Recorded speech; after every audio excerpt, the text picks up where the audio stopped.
ನಾನು ಫಾತಿಮಾ. ನಾನು ಸೀತಾ. ನಾನು ಸಾವಿತ್ರಿ. ನಾನೊಬ್ಳು ಹೆಣ್ಣು. ಹಾಗಾದ್ರೆ ಈ ತರ ಬದುಕನ್ನ ಬದುಕೋದ್ರಲ್ಲಿ ಏನ್ ಅರ್ಥ ಇದೆ ಅಜ್ಜ? ಇವರು ಬದುಕೋದಕ್ಕೂ ಬಿಡಲ್ಲ, ಸಾಯಕ್ಕೂ ಬಿಡಲ್ಲ. ಹುಡುಗಿದು ವಿಷಯ ಸ್ವಲ್ಪ ಯೋಚನೆ ಮಾಡಿಕೊಂಡು ಈ ಕೆಲಸನೆಲ್ಲ ಮಾಡಬೇಕು. 15 ವರ್ಷದ ಅಮೀನಾ ಮದುವೆ 60 ವರ್ಷದ ಅರಬ್ ಮುದ್ಕನ್ ಜೊತೆನಾ? ಈ ನಿಖಾ ನಿಮ್ಗೆ ಒಪ್ಗೆನಾ? ಒಂದ್ಸಲ ಅಲ್ಲ, 1000 ಸಲ ಹೇಳ್ತೀನಿ, ನಂಗೆ ಈ ನಿಖಾ ಬೇಡ ಬೇಡ. ನಾನೇನ್ ತಪ್ಪು ಮಾಡಿದೀನಿ? ನಿಮ್ ಪ್ರಕಾರ ನಾನು ಹೆಣ್ಣಾಗಿದ್ದೆ ತಪ್ಪ? ಹೆಣ್ಣಾಗಿ ಹುಟ್ಟೋದು ತಪ್ಪ? Rape is a physical and psychological emergency. Victim has to be treated with compassion.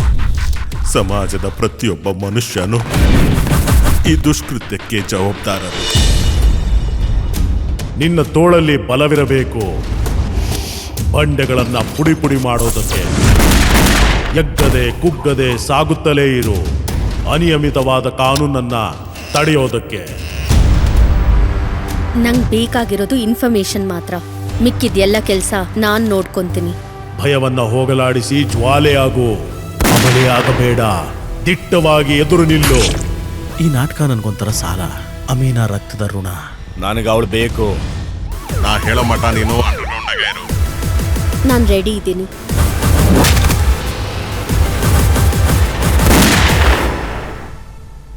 ನಿನ್ನ ಕುತ್ತಿಗೆಗೆ ಸುತ್ತಿರುವ ಹಗ್ಗ ಇನ್ನೆಷ್ಟು ದಿನ ಇರುತ್ತೆ? ಎಲ್ಲಿಯವರೆಗೂ ಉಸಿರನ್ನ ಬಿಗಿ ಹಿಡಿದು ನಿಲ್ಲುತ್ತೀಯಾ? ಯಾವ ರೀತಿಯಾದ ನ್ಯಾಯ ನಿನಗೆ ಸಿಗುತ್ತೆ?